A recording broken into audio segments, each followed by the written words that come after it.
They're talking of since the 1999 first elections. They were moving in one direction. The only thing was whether a set of people will be in power or not. But here is a brand new party, consolidating power, molding power according to its own image. That's the difference. And if you must make progress in any country, the young man who is graduating from university must have something he will look forward to. At this moment, there is nothing. So if Unilever is moving its operational headquarters to Accra, what do you do to get it back? It's a government policy. And also, remember the petroleum industry bill. They broke into three. They said they have brought one out. The other one is, if you are going to invest in Nigerian oil and gas, what is the policy you are going to look at? Nothing. We are still waiting. Mr. Uwazurike, yes. let me come in here because you've raised quite a few points. The first one that struck me is the situation in the Niger Delta, where we've had billions of dollars worth of oil theft. Now, we know that in the last 1 year or so, there has been a move to essentially legitimize modular refineries, putting boys to work across the Niger Delta and refine crude oil locally. Now, one of the kind of things that comes up when you talk about restructuring, and I appreciate your effort to bring some sort of definition to restructuring, because a lot of times when you listen to talk shows, people use the word restructuring without a definition, and you've brought one today. But the question I have is, when you look at the last 20 years, approximately, where have these calls been? Because we've had the same issues. We've had underemployment. We've had inflation. We've had all sorts of economic problems, debts, et cetera, et cetera. These are not new issues. What I'm wondering is, why is it now, from some sections of the country, that we have these ardent and urgent calls for restructuring, when, under previous governments, they were absolutely quiet about this issue? I think you are wrong, very, very wrong if you think they were quiet. The present governor of Kaduna State was one of the architects of restructuring. He called for it. When Jonathan was in power, go and check the headlines. This country must be restructured, RFI. Granted that when he was minister, he was not talking of that. But when he was out of office, he called for that. But those of us who have not been in office, who have not been aspiring for office, we're only looking for the greater good of Nigeria. So if we actually pigeonhole it to those who are in power, one section, you are wrong. What is good is good. If, for instance, somebody from Zamfara, his major problem is the mining disaster that is going on. The zinc miners are destroying that country. And you sit in Abuja, I think you can tell them what is going on. No. The man in Abuja only looks at the fire. The man in Zamfara lives with it. Now, if you go back to that issue of refining, clarification, please. Biafra refined its crude oil directly. It did not import.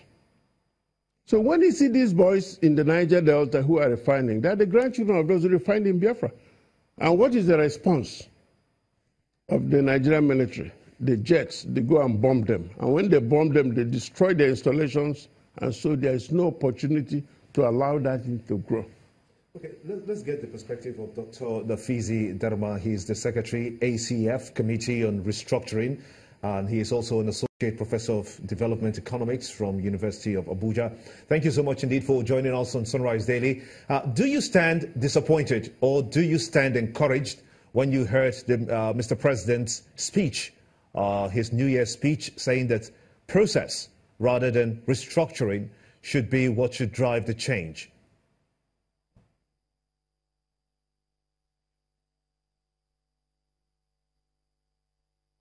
Dr. Nafiz, if you can hear me. Dr. Nazifi, can you hear me? Okay, it seems we'll try to establish that communication line as soon as we can, but we'll keep to that. Looking at how this has developed, how it has progressed to this point, do you think that productivity, for instance, which is one of the byproducts if we go the way of restructuring, or should I say process now, because Mr. President believes that process rather than restructuring should be the driver of this. Do you think that productivity to this point has been able to reach that level where we can fully say that there has been an impact when you look at the developments in the country to this point?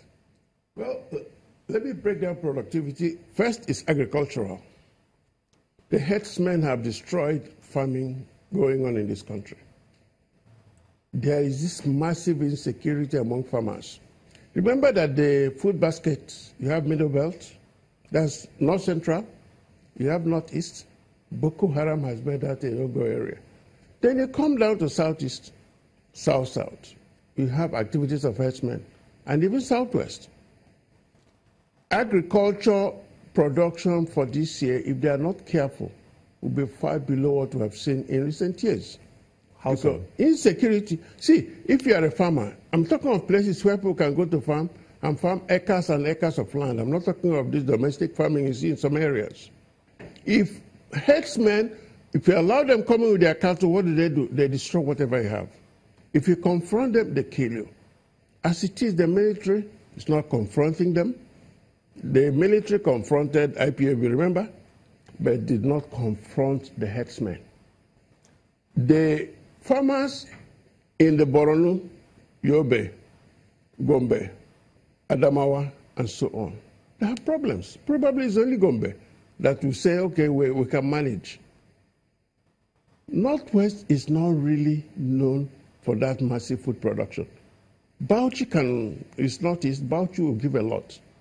But what of the others? Governor Tom is crying. So agriculture is zero. Now, if you are going to invest in River State today, what is it that will come into your mind? That's as an industrialist. What will come into your mind? The people who were killed, 20. And Governor Metu has refused to grow up, even as a minister. No, we'll have to put a disclaimer on that. But let's. Please, he's a public officer. Let's get to. I understand that Dr. Nazifi, Dharma is now back. He is indeed the Secretary, ACF Committee on Restructuring. I want to thank you so much indeed. He's also an Associate Professor of Development Economics. I was asking you, where do you stand? Do you stand disappointed or do you stand encouraged when you heard Mr. President say that process rather than restructuring should be the driver of this change that we're looking for?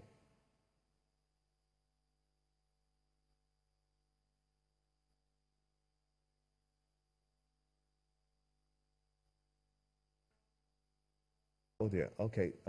It seems that that line at some point will be cleared out, and hopefully before we end this segment. But we're still speaking to Govt Uwazurike. He's the former president, Aka Ikenga, a legal practitioner indeed.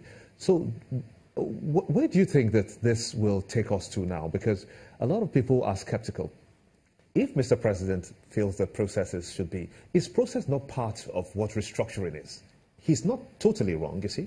Well, process is the way you go about an objective. In other words, it's a road, not objective. The process of coming here is the road I followed. What's the objective? To be part of this program this morning. So restructuring is the objective. Process is only the method.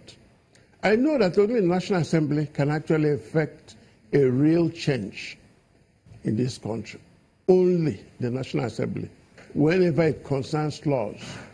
But if it concerns judiciary, the Chief Justice of Nigeria makes his rules. If it concerns executive, like what to spend, what to do, how to go about it, Mr. President has that jurisdiction. But restructuring is the only way. Even a company restructures from time to time.